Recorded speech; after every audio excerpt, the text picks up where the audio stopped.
નમસ્કાર ખેડૂત મિત્રો, મારો દિવ્યેશ ગરડા કેમિકલ. આજે આપણે પ્રગતિશીલ ખેડૂત એવા સગનભાઈની વાડી આવેલા છે, જેને જીરામાં હબીકી આપણી ગરડા કેમિકલની જે ફૂગનાશક આવે છે જીરામાં, જેમ કે કાળિયા માટે, લીલા સુકારા માટે અથવા પીળિયા માટે, એનો છંટકાવ કરેલો છે. તો આપણે સગનભાઈ પાસેથી જાણીએ કે એને કેવો અનુભવ છે. નામ, ગામ, તાલુકો, મોબાઈલ નંબર, જિલ્લો જણાવો. મારું નામ છગનભાઈ ગંગારામભાઈ દેત્રોજા, મારું ગામ બંગાવડી, મારો તાલુકો ટંકાળા, મારો જિલ્લો મોરબી. અને હબીકી વિશે સાહેબ વાત કરું તો ગઈ સાલ નીકળી હતી અને મને હાથમાં આવી અને મેં પહેલો જ છંટકાવ કર્યો અને મને બહુ ગઈ સાલ રિઝલ્ટ મળ્યું.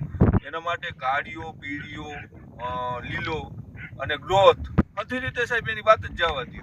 અને પહેલી જ વખત અમારા ગામમાં આવી પ્રકાશભાઈ પાસે અને મને કે મામા છાંટવા જેવી છે. અને મારો સિસ્ટમ છે સાહેબ કે કોઈ પણ દવા નવી નીકળે એટલે હું એકવાર તો ટ્રાય એની કરી દઉં. અને ગઈ સાલ મને બહુ સારું રિઝલ્ટ મળ્યું હતું ને મેં એનો ફુવારો મારી દીધો અને હજી આના 2 ફુવારા મારી છે. 2 ફુવારા આપણે માર્યાને કેટલા દી છે? આ માર્યા એને સાહેબ 6 થી 7 દી થયા છે. 6 થી 7 દી છે. તો તમને આમાં શું સુધાર? બહુ એની વાત જ જવા દો. મેં પ્રકાશભાઈને કીધું મારે હવે તું મને હબીકી દઈ દે ને મગવી લે. કીધું ન હોય તો મગવી લે, મારે હબીકીનો ફુવારો મારવો છે, બીજા મારે કે ન મારે. અને મને તો સાહેબ ગઈ સાલનો અનુભવ હતો એટલે પછી એમાં કઈ શીખડાવો પણ બહુ હોય નહીં. આપણે પાછો બીજો રાઉન્ડ ક્યારે લેશો? બીજો રાઉન્ડ સાહેબ આના પછી હવે બીજો રાઉન્ડ માર, એના પછી પાછો રાઉન્ડ મારી દેશે. અને દાણામાં બહુ સારું, દાણામાં ભરાવતા, દાણા વજનદાર, દાણાની ક્વોલિટી. અને હું તો સાહેબ નિગમનું પ્લોટિંગ કરું છું, ચણા, ઘઉં, મગફળી હંધુ નિગમનું પ્લોટિંગ કરું છું એટલે એમાં તો ક્વોલિટી 1 જ જોઈએ.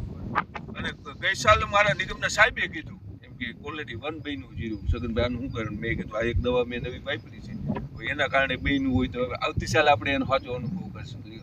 તો આ જગનભાઈ જણાવ્યા પ્રમાણે કે હબીકીનું રિઝલ્ટ એને બહુ સારામાં મળ્યું છે. જેમ કે કાળિયો છે, પીળિયો છે, આપણે લીલો સુકારો છે, ત્રણેયમાં સારામાં સારું રિઝલ્ટ મળ્યું છે. તો આપણે કહી શકીએ કે બીજા ખેડૂત મિત્રોને આપણે સ્પ્રે કરવી તો કરી 100% સાહેબ. મેં તો અહીંયા ખરેખર અમારા ગ્રુપમાં હું બેઠો હોય, અમારે આશ્રમ છે એનો હું પ્રમુખ છું, અમે બેઠા હોય તો ચર્ચા હું કરી કે તમે એકવાર હબીકી વાપરો. જાજુ નહીં તો તમે 2 કિયારામ વાપરી જુઓ અને 2 કિયારા છોડી દો, તમને અનુભવ થશે.